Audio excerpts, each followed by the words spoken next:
right, let's just hello. Okay.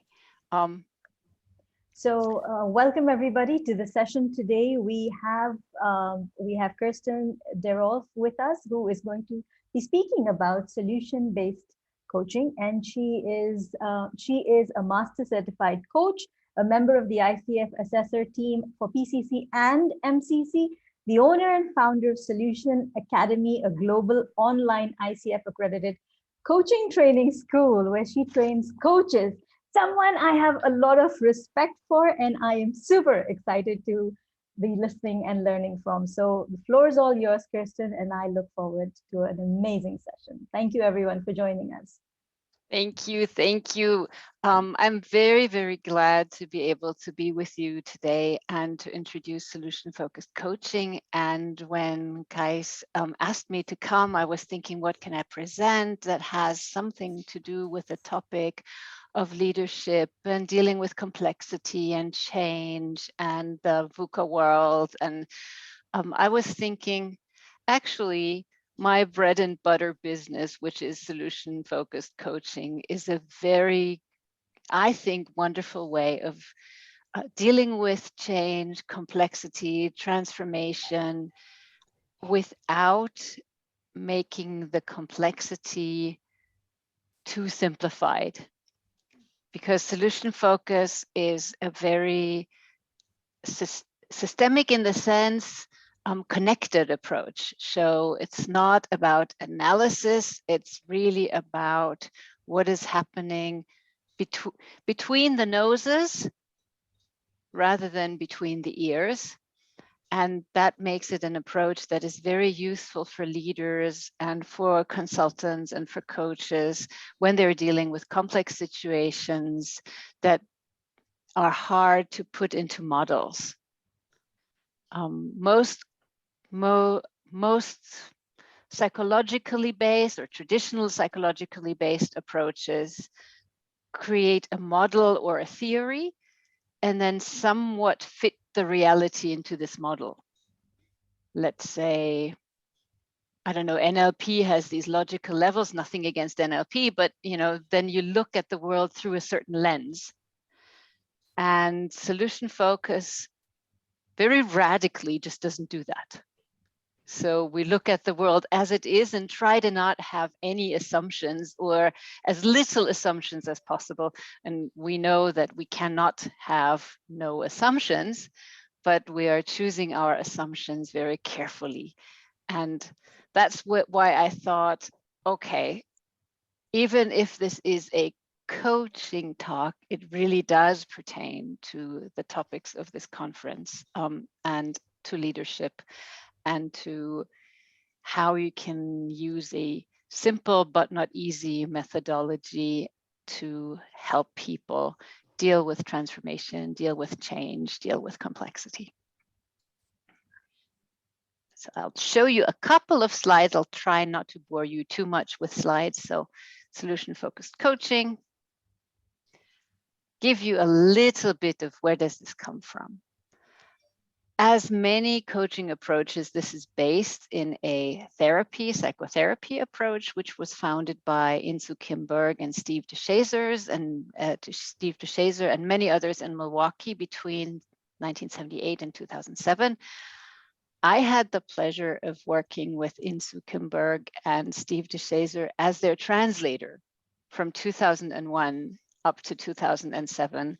And I translated many therapy sessions, many workshops, to the point where sometimes I thought, well, actually, I know what they're going to answer next, because I had translated it so many times. Funny story was that when somebody asked Steve DeShazer, so how does solution focus work with a depressive teenager?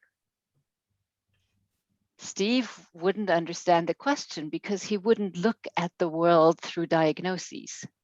So depressive teenager was a non-word for him. He didn't know what that means because we're not using categories. So Steve would always say, I don't understand that question. And I was standing next to him having to translate ich verstehe diese Frage nicht, which is in German, I don't understand this question. And the person who had asked the question looked at me kind of like, did you translate my question wrong or what? So his radicalness of doing without diagnoses, without classifications, without taxonomies, in parentheses, I have nothing against using them, but just we don't, went so far as that when somebody came with that system to him, he would say, I don't understand. And then if somebody gave him a concrete case, I have someone in my practice who is really sad and they would like to be happier in their life. And I've tried this. What would you suggest? Then he'd ask a few questions and do a lovely consultation. But he just wouldn't react to the classification and taxonomies. So maybe that gives you an impression of how radical this started by being an approach that is grounded in social work and not psychology. And that explains a bit of the difference between solution focus and a lot of other approaches. Because I mean, this is a quote, social work is a dynamic profession that promotes social change, problem solving in human relationships, and the empowerment, liberation of people to enhance well-being. Social workers intervene at the points where people interact with their environments. And that's one of the reasons also why I think that solution focus works really well in organizations, any kind of organizations that are there for social change. I mean, ICF has, I think it's a wonderful development that ICF is also aiming at helping society to thrive. We can't do that at looking at the individual psychology of every human being. We need to look at society at large. So we need to, again, we need to look at what's happening between the noses, what's happening between people, rather than what is happening inside of people. For leadership in commercial operations, it's also very useful because you won't have leaders who are psychologists. Anyone working in HR knows that problem when somebody comes to them and says, a leader comes to them, can you please change my employee, my direct report? They're not doing what they're supposed to be doing. You HR, you know about psychology, you fix them. And as HR, you can't do that. You cannot change just one part of the equation. You have to change or have to look at what happens between leader and their report, and then you can maybe find out what you need to be doing, what they need to be doing differently in order for the relationship to thrive. So I think that's really important to keep in mind when using solution-focused coaching, that this radical difference makes it sound strange to people. Of course, when somebody says, okay, so I'm a 9 in the Enneagram, can you tell me what I need to do now?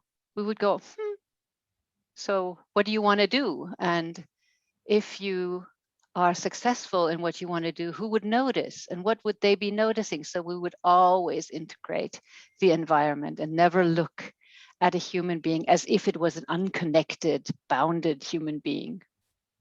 And I think for me, it makes total sense. There is this African tradition of Ubuntu, I am who I am, through my connection with others. So we take that super, super seriously. There isn't one human being, it doesn't exist.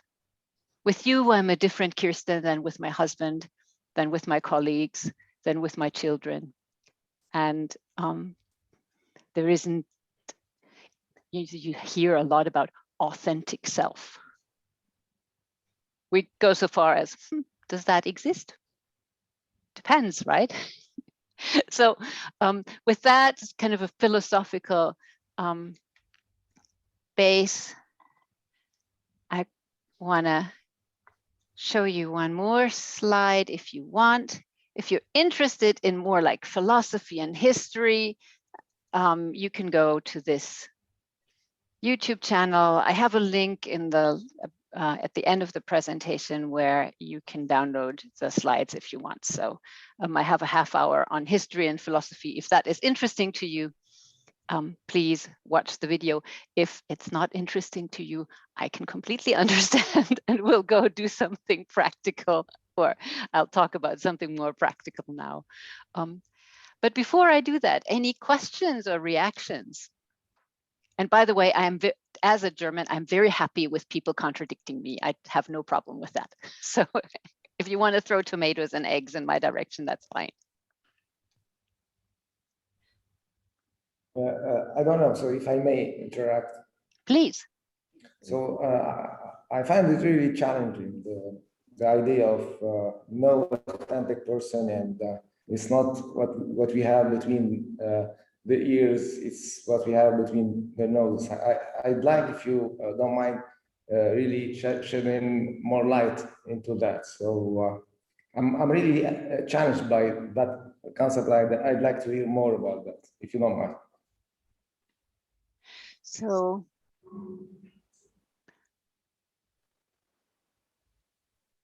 the foundational ideas are the ideas of social constructionism.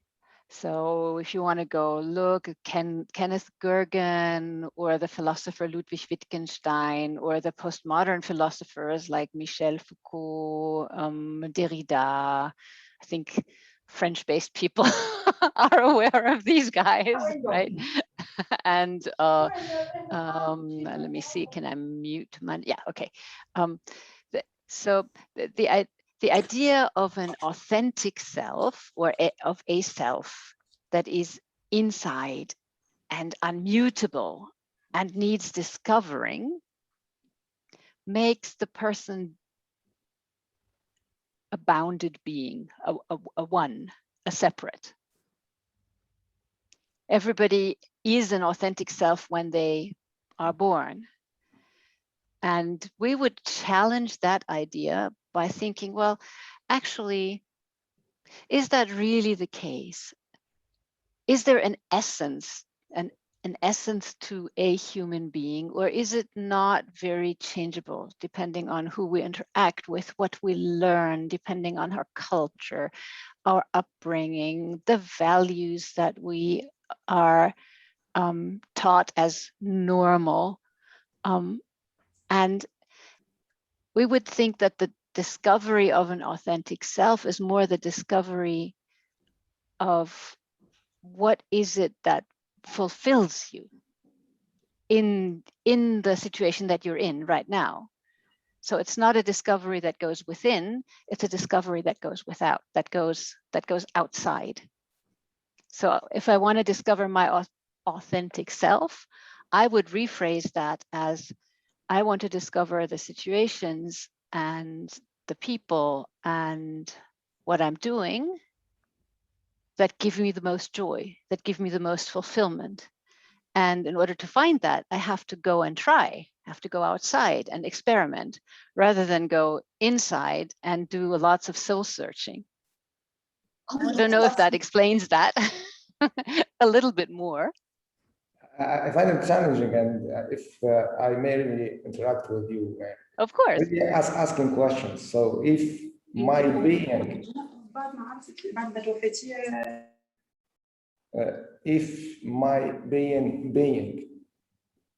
I don't know whether you can hear me or not. Yes, I can. Yes, we can. So if my being is depending on what is going outside, so it's the interaction. So I'm not what I am here and there. I'm different. So my being is not my being unless there is something outside. Yes, your being is all of you, the way I see it. Our being is all of our experiences up to now, the way we made sense of them, the way it framed our perceptions, the way it framed what is valuable to us. So we are kind of a nexus of experiences in time, and that enables us to see some possibilities open up and makes us blind to other possibilities. So there is a you, obviously, I see you here. I've never met you, but and there is a me, and there is differences. But it's the radicalness of what we are saying is, okay, looking inside for joy, for fulfillment, for growth might be the wrong direction. It might be looking, who am I going to be with? What am I going to do? Where do I know in my past that I was fulfilled? It's really, it's very, very different than traditional psychology. If you allow me, if you allow me this question, Yes, of course. What if all these outside things are just the reflection of who I am? So, and by changing my perception, I change the meaning of everything. And here Yes. I get back my power. So the power doesn't lay there outside. I still have it, and I design my outer circumstances depending on my perception. So still I'm who I am because of who I am really, or how I was really shaped, and how I'm now shaping or redesigning or rescripting myself, reconditioning myself and my perception to these all external factors. Now there we agree. So forget, let's park, is there an authentic being, yes or no? Park that for a bit. Let's agree there is lots of experiences which result in a person perceiving certain things or not. So then say, with your upbringing and your body and everything with you can see this much of the world. Mm-hmm. Because this is what you've been taught to pay attention to. And then you see the possibility that this much of the world is offering you. And what the coach does is go, there might be more possibilities. So widen the perspective and make it possible to see more of the world than previously noticed. So I think we agree on that one. Johnny. Yes, there was a question from Johnny. Johnny, go ahead. Yeah, so if we were our authentic being when we were born, what or when did we lose it? Yeah, that's something that we would not say. I don't, in solution focus, we would say somebody is born, it's a little child, and it has some biological, he or she has some biological possibilities and some biological not so possibilities, limitations maybe.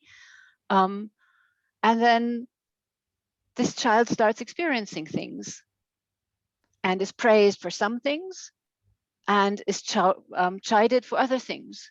And if it's praised a lot for one thing, let's say she sings beautifully, and everybody says, oh, you sing so beautifully.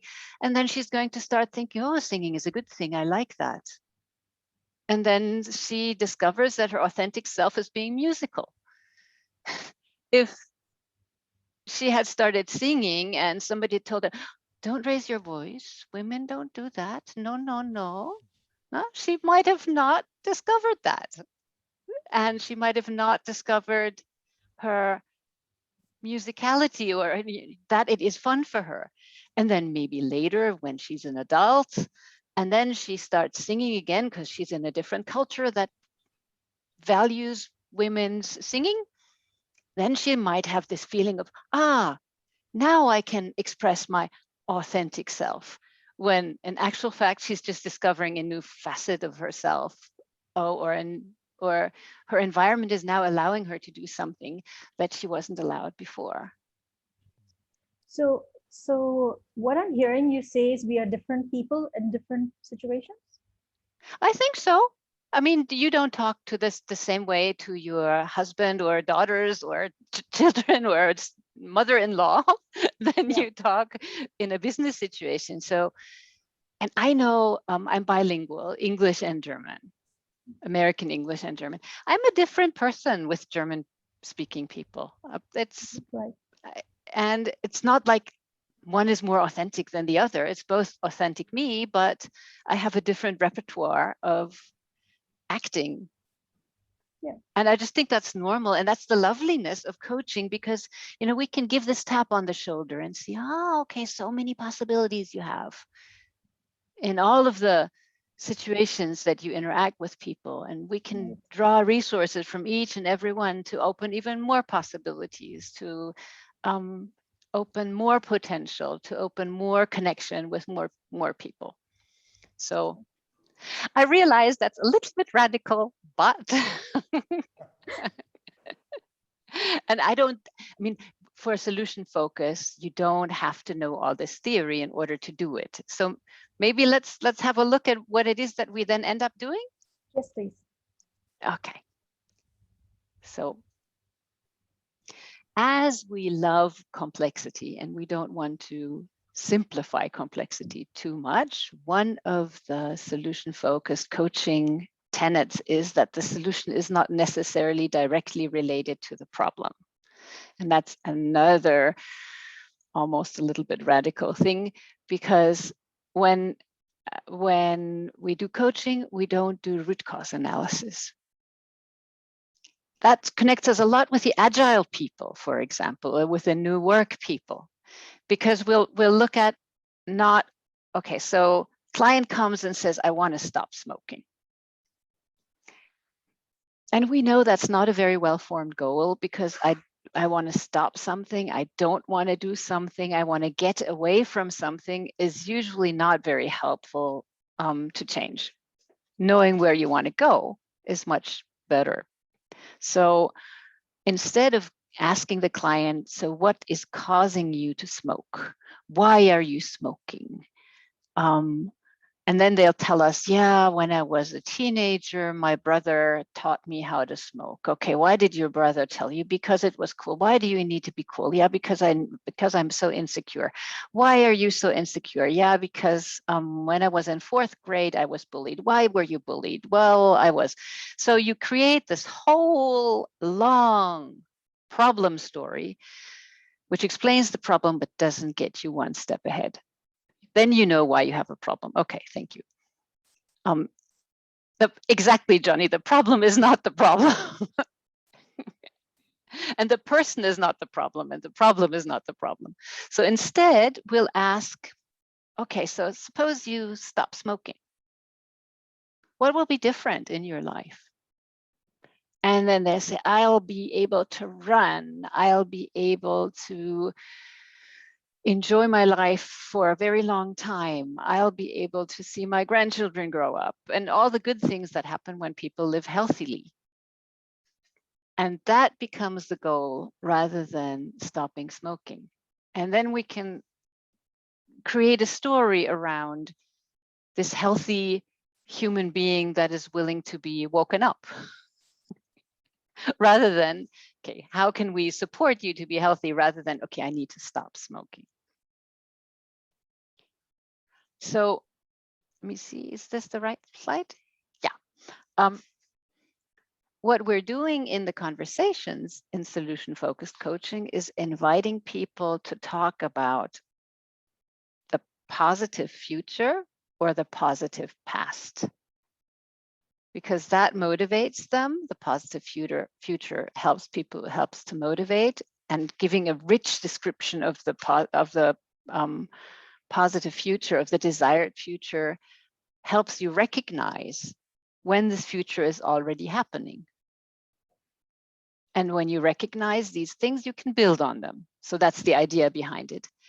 And positive past, maybe these are also ideas that you can build on. And that's applicable in many coaching situations and many leadership situations. So let's say your team is in a pickle. 2 people don't agree with 2 other people. They always get on each other's nerves. Different styles, different cultures, you don't know, many explanations, but we won't say, why are you disagreeing? We wouldn't go and say, let's do a personality profile. Okay, you are Enneagram 5 and you are MBTI ENTJ, or, you know, we wouldn't do that and try to explain why do they disagree. We would go and look, okay, so you disagree. We get that. You don't want that. What do you want instead? Well, we want a good working relationship. We want to be able to collaborate. We want to talk about our differences in respectful ways. We want to generate value out of diversity. So that's all about, all right, positive future, what instead? So if they say negative future, well, I want us to stop bullying each other. Okay, so what do you want instead? Again, talk about the positive future.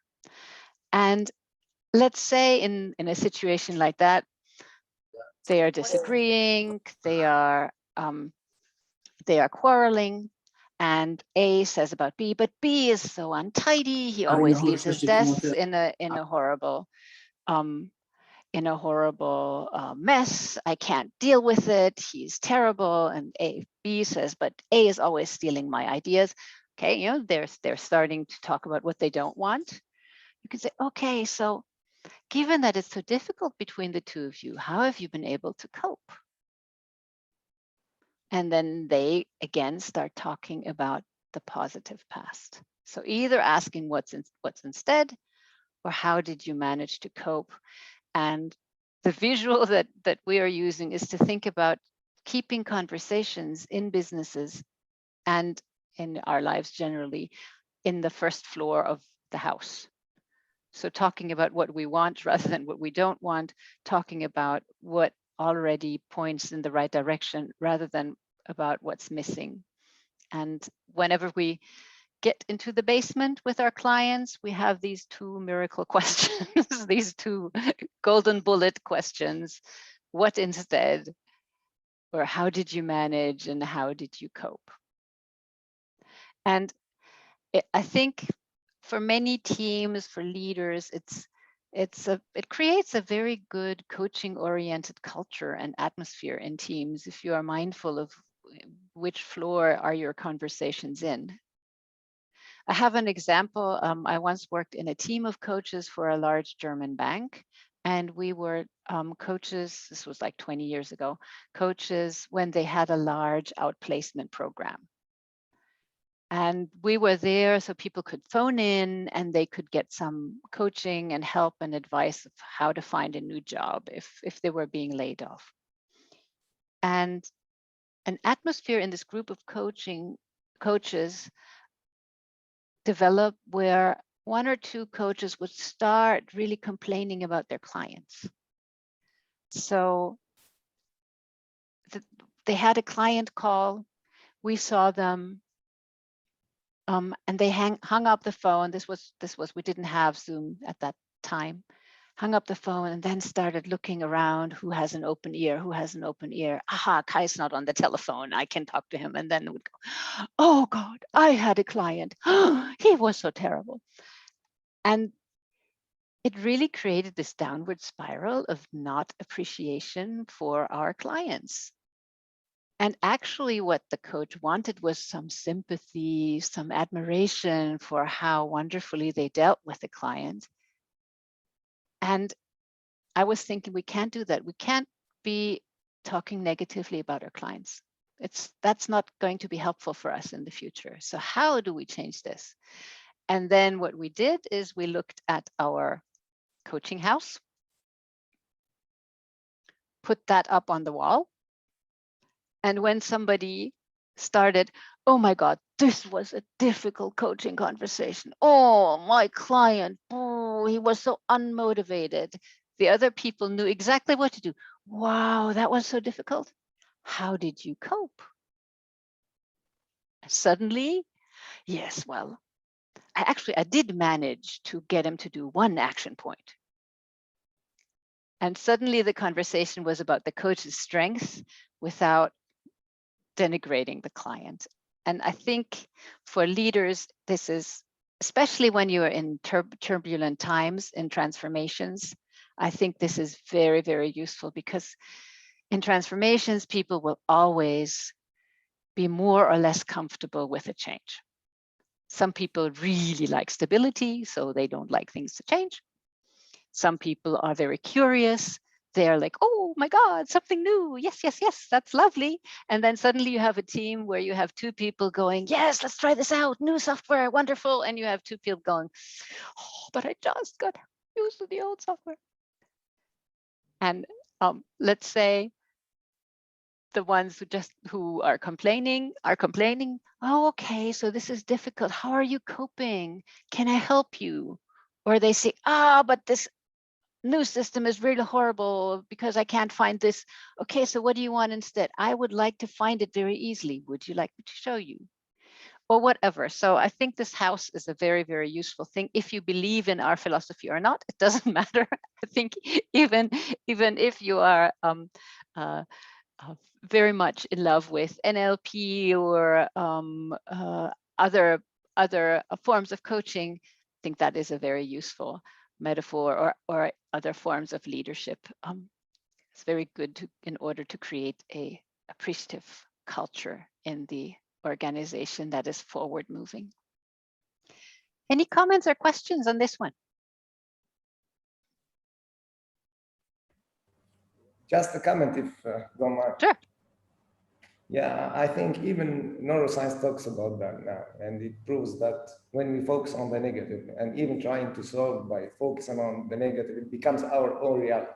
So really consolidating that, reinforcing that in our circuits. So instead, we need to move to the positive and shed the light onto that. And just a simple illustration of that, if I say, please don't think of the white elephant.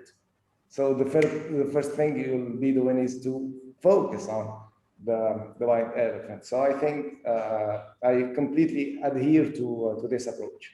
Yeah, and in transformations, it's natural for people to feel challenged.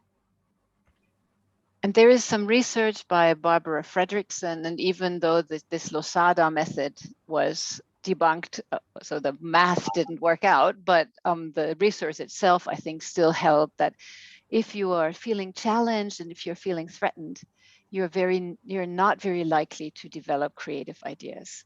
So, and if we keep the conversations on the first floor of the building, talking about positive past and positive future of what's wanted and what we can already do, then we are much more likely to get people into a mood where they can be creative.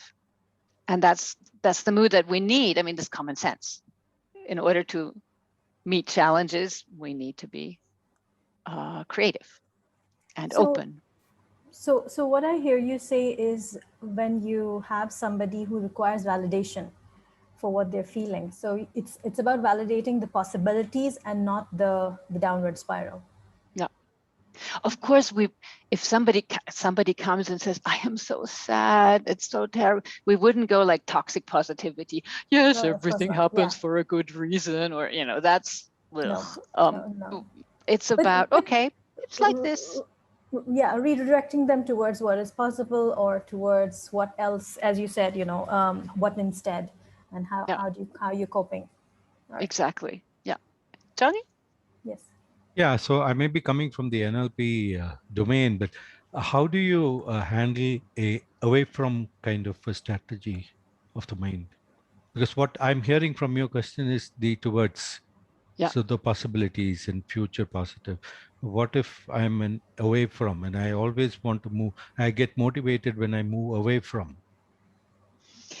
Moving away from can be turned around very easily by saying, okay, so you want to get away from a horrible situation. What do you want instead? And then they'll describe what they want instead. And then they probably say, well, but I really want to make sure I never get into this horrible situation again. Okay, so what do we have to do so that you can be very safe?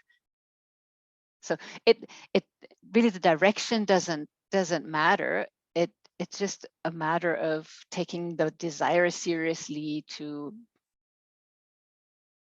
prevent the horrible situation. Okay, so you want to really prevent it. Okay, so what do we need to do? What do you need to do instead? And how can you, it's almost like more of a safety net, building in more of a safety net. No. Yes, a little bit, yeah, like redirecting. The funny thing is, even though the philosophies are very different between, for example, NLP and solution focus, what we end up doing is usually pretty similar. So we don't have to make big differences. These are only interesting if you're a philosophy nut like me. So I want to show you how solution-focused coaching works in a nutshell. You can compare solution-focused coaching to a walk in a museum, in an art gallery, like an art museum. Before you walk into the museum with your client, you need to buy a ticket. And that would be our coaching agreement. So without coaching agreement, as we all know, we can't do anything. And that's the same for leaders. So even if a leader is accosted in the hallway by one of his reports saying, boss, tell me what to do. Having a mini, like one sentence. So what is it that you want from this conversation is really directing the conversation. Even if it's a 5 minutes conversation, spending one second acknowledging, okay, so, all right, would you like me? My husband and me. Sometimes I just really want to complain and I want my husband to say, oh, I'm so sorry. And I don't want a solution. It's a classic male-female thing. So if at the beginning when I start, oh, me, my husband says, so what do you want me to do here? Do you want me to give you a solution or do you want me to just listen? And then I say, no, just listen. Makes our lives much, much easier. So in any conversation, be it leadership, be it marriage, be it coaching, it's really good to know what you're doing before you start. So develop a common project, something, what is this about? So then you have your ticket. And in solution focus, we would then move into the gallery of best hopes. And this is an art gallery with lots of pictures of what will it look like. And that's what it ties, where it ties back in to the beginning of what we're saying. What will it look like when you have what you want? In interactional terms. So suppose a sales guy comes in, meets his leader, says, this customer, oh, I really don't know. So what would you like us to do here in this conversation? Would you just like to offload or should we have a talk about what you could be different? Okay, talk about what would be different. Ticket bought. Okay. So maybe leader should ask, suppose it, under the given circumstances, your next meeting with this customer goes much better. What are you going to notice? So get descriptions. I'm going to notice that the customer is smiling. Okay. So what is, if the customer is smiling, how would you respond? I would be responding by taking him seriously. Okay, so how would the customer respond? Well, he would feel taken seriously and he would probably listen more to me. And how would you respond? So we really describe in great detail what is wanted. And a lot of ideas are generated. Even if the customer doesn't smile, by describing the responses, you open up more possibilities. I can share another story. I was asked this to describe a perfect future in a situation with my husband. My husband is not a morning person. I am a morning person. I wake up and I am awake. And my coach asked me, so suppose you had a lovely morning and how would you notice your lovely morning? I said, I wake up and I'm feeling happy to be meeting my husband and I'm happy and how is your husband going to respond? Well, my husband's going to respond by being happy to see me as well. Now, how are you going to respond? And I'm like, Oh yeah, I think if I'm that happy, I'm just going to go make him a cup of coffee. And as I said that, I was like, oh no, I didn't want that solution, but it was the solution. In describing, I got this idea that if I'm not grumpy because he's grumpy, and if I just give him a cup of coffee, we can have a much lovelier morning. So we had opportunities open up that we didn't have before. So once we've described this best hope, very easy also for teams. If you're an agile team, you can describe, I don't know, definition of done, or suppose we get a really wonderful product, what's the customer going to notice? Ties in very much also with design thinking. Yeah, you get a user story of the final product. So very much easily done and simply facilitated in lots of situations. Then we go into the successful past and look at where are instances of this successful past already happening. So what have we seen before? What tells us that we can do this? And we'll again look at the pictures at the wall and describe. I had a team, they were really not in a good place, and I coached them. And they thought that they really didn't understand each other. And I asked, was there a time when you did understand each other? And ta-da, they all remembered a fair that they did. And this fair was a great success. And they described what everybody was doing in concrete details. And that then gave them lots of steps to take to get back to that situation. So, and that's what you do. So when you've looked at all the exhibitions, in every museum, there is a gift shop. So that's what you take away, like an umbrella with a Monet, or I don't know, a cup with a Klimt, or I don't know what you're taking, or a beautiful shawl or something.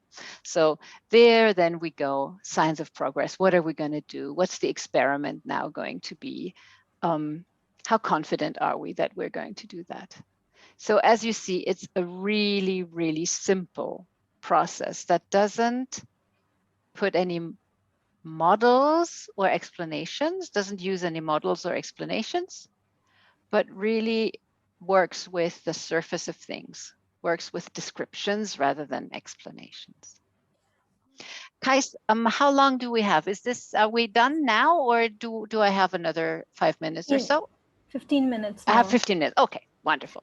Kirsten, I just wanted to understand, so do you visit the gift shop at the first time itself, or do you come back to the museum for the gift shop?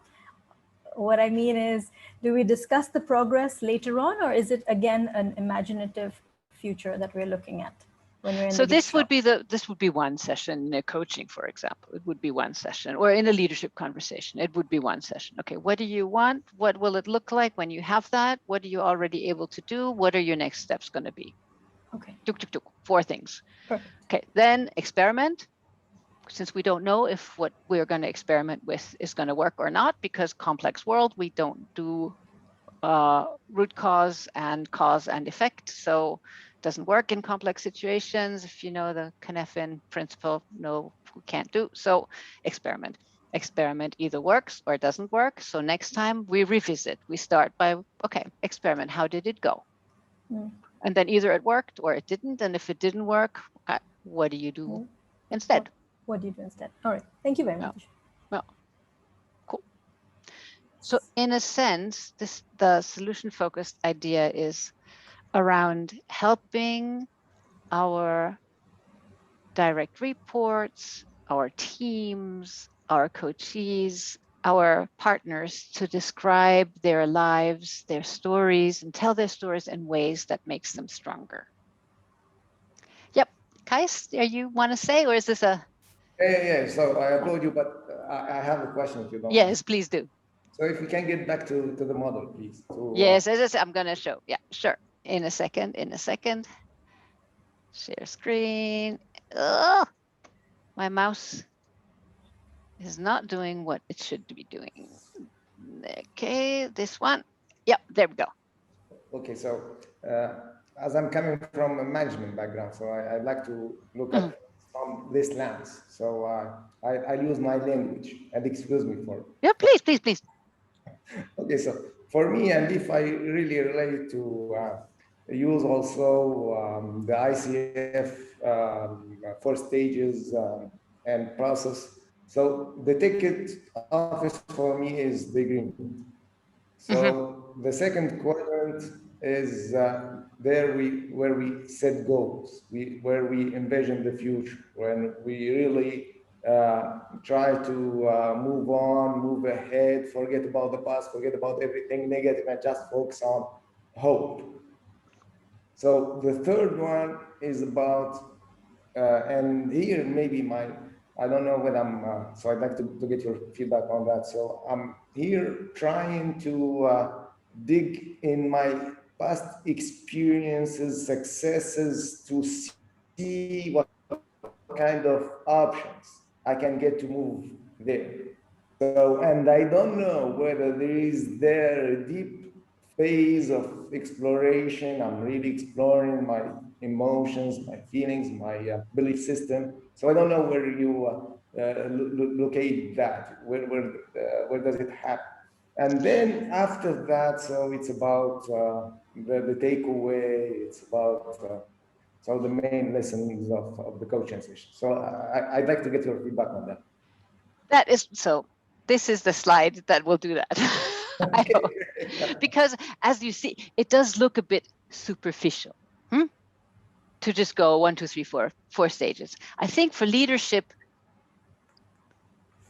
this works perfectly because you don't have time to discuss people's deep feelings and coach deep feelings in all leadership situations.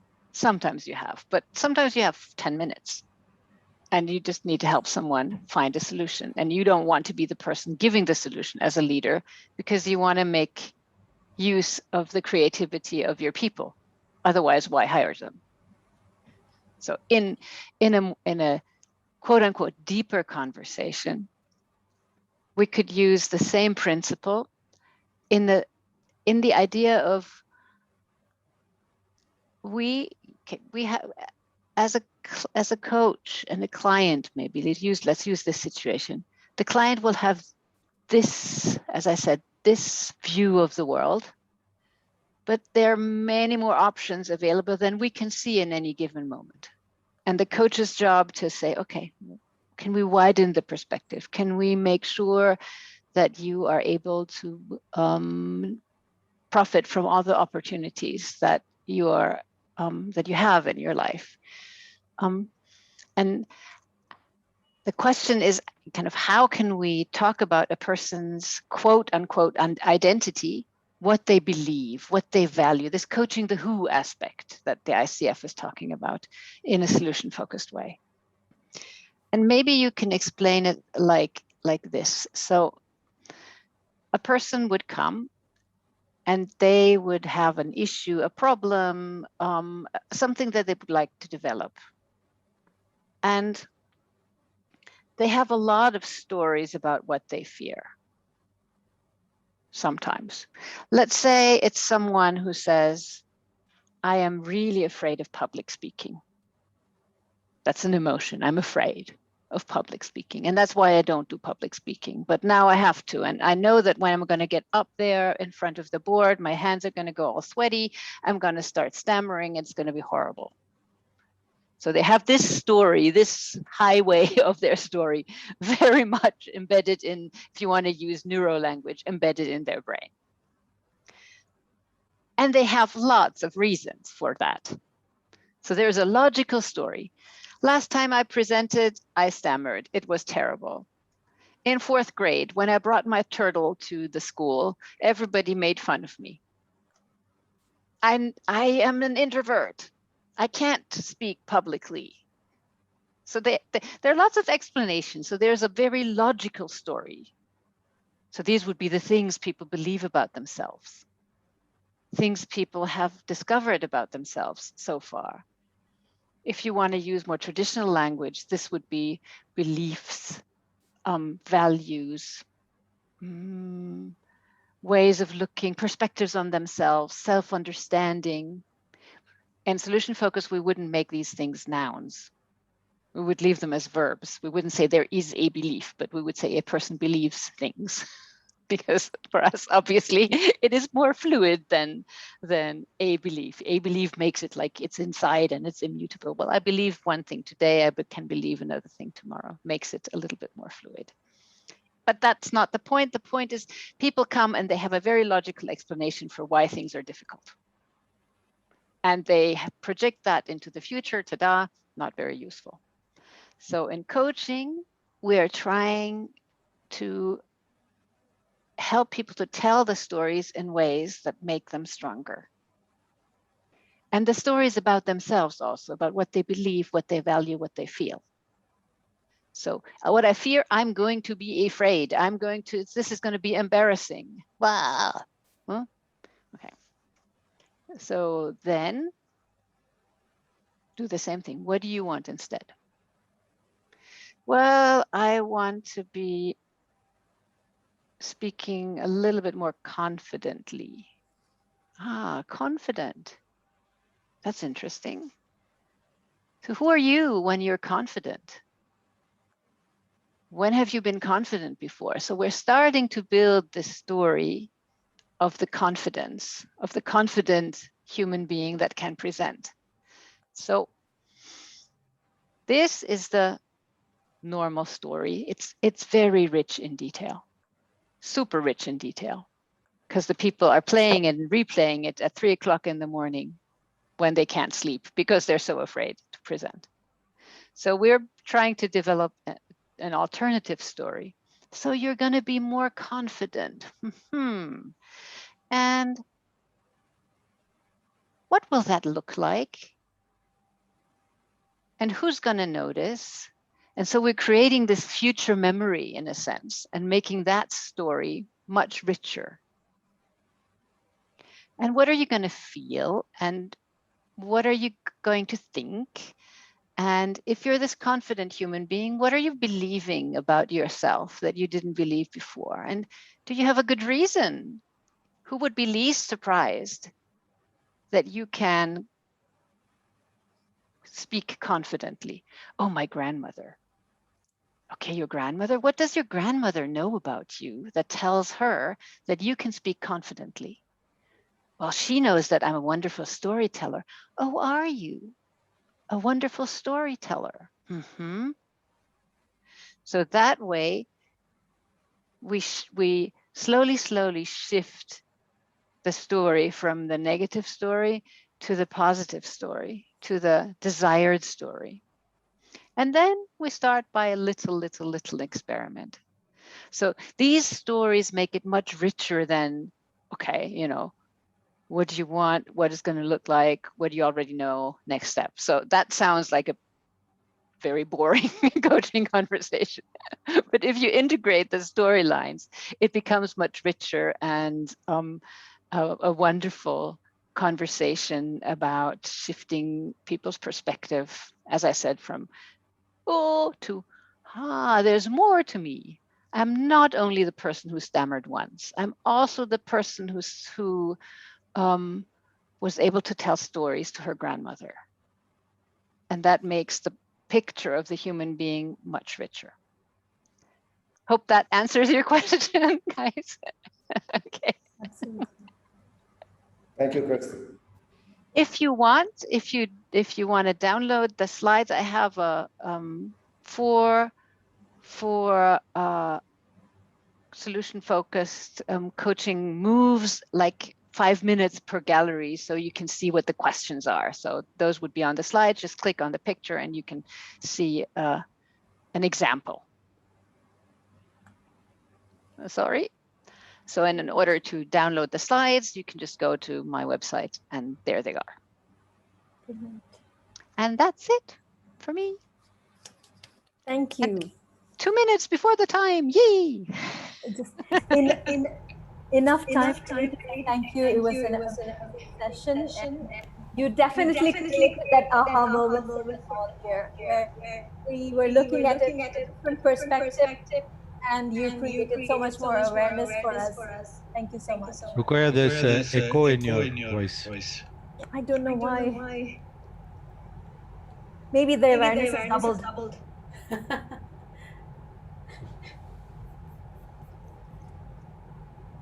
Thank you.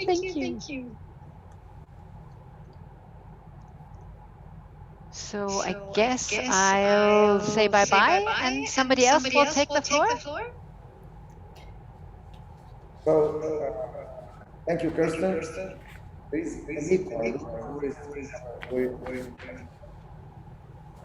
I think the echo is from somebody who's not muted. So let's see. Yeah, the jazz, sorry, it's probably you. Kais, can you start again? Yeah.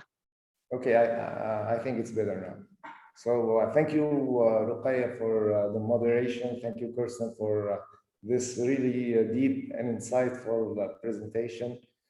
Thanks for all those who've been with us during this first webinar, and we will carry on with the second webinar, and the moderator is Jess. So thanks, Ruqya, and I pass it now to Jess to really do everything. So it's up to you just to manage the situation. And thanks again. Applause for Kirsten. So thank you, Kirsten.